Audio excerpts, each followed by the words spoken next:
बिखर गई। साथी मिलल रहे गो मिलके बिछड़ गई। साथी मिलल रहे गो मिलके बिछड़ गई।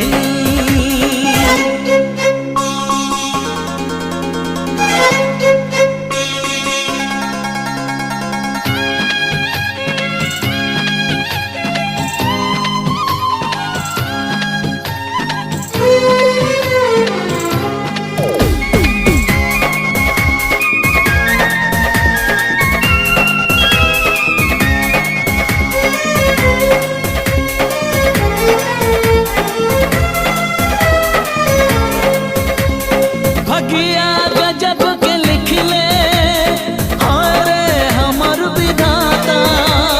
जिंदगी बोझ भइल बाप तो जियल नाही जाता।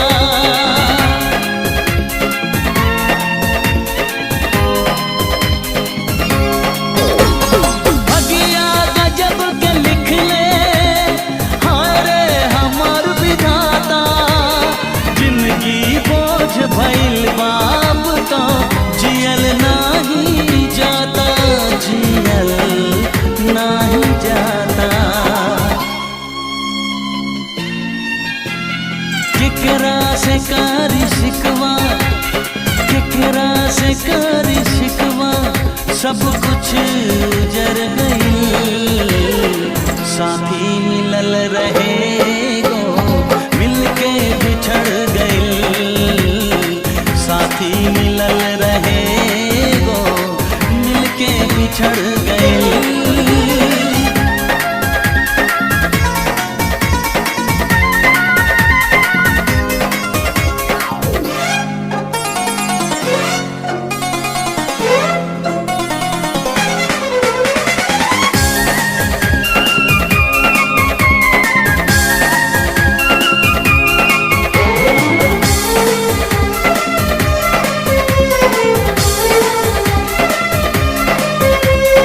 जिंदगी में केहू बन के आइल हवा के झोंका।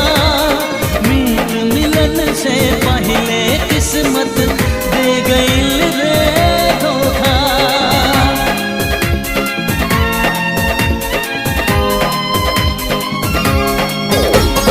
जिंदगी में केहू बन के आइल हवा के झोंका।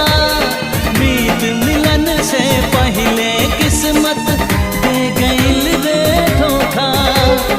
दे गइल रे धोखा। दुख के हजार कांटा, दुख के हजार कांटा रहिया में पड़ गई। साथी मिलल रहे गो मिलके बिछड़ गई। साथी मिलल रहे गो मिलके बिछड़ गई। शीशा के दिल बनल रहे टूटल बिखर गई। साथी मिलल रहे गो मिलके